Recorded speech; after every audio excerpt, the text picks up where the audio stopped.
রাধে রাধে জয় নিতাই আমার রাধেমোহন পরিবারের সকলকে সুস্বাগতম। সকল সাধুগুরু আর শ্রী বৈষ্ণবদের চরণে দণ্ডবত প্রণাম দিয়ে আমি আমার ব্লগটা শুরু করছি। আজ তোমাদেরকে দর্শন করাবো রাস পূর্ণিমা অর্থাৎ শারদ পূর্ণিমার সেবা দর্শন।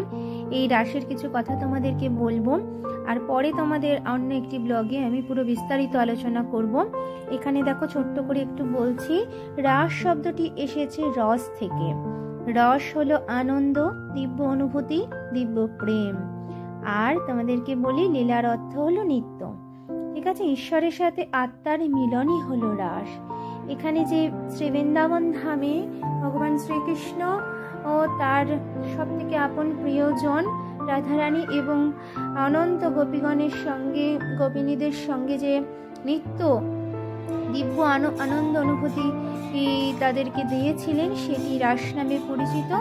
আর আমরা সকলে, আমি আর আমার মা চলে গিয়েছিলাম গোপীপ্রভুর গোবিন্দের গৃহে।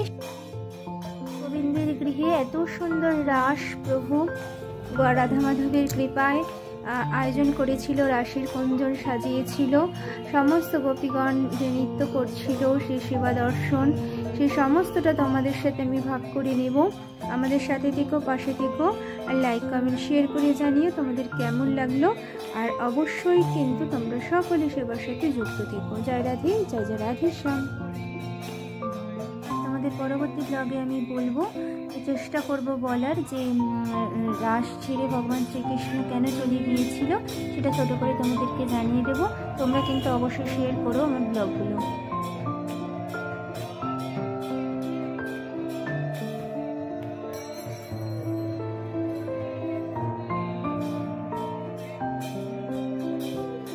হে কৃষ্ণ হরে রাম ভজনতাই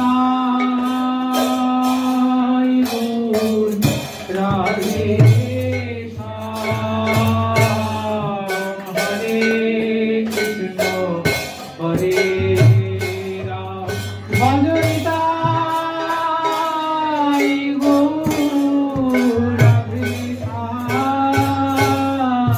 হরে কৃষ্ণ হরে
থেকে শ্রেষ্ঠ লীলা তোমাদেরকে দর্শন করিয়ে দিলাম। প্রভু অপরূপ সুন্দরভাবে সব ব্যবস্থা ঈশ্বরের কৃপায় করিয়েছিলেন। খুবই সুন্দর, তোমাদের সাথে শেয়ার করতে পেরে আমার ভীষণ ভালো লেগেছে। তোমরা দর্শন করো এবং কৃপা লাভ করো। এত সুন্দর যেন মনে হচ্ছে সাক্ষাৎ শ্রীধাম বৃন্দাবনে রয়েছি। রাধে রাধে, জয় নিতাই, জয় জয় রাধে শ্যাম।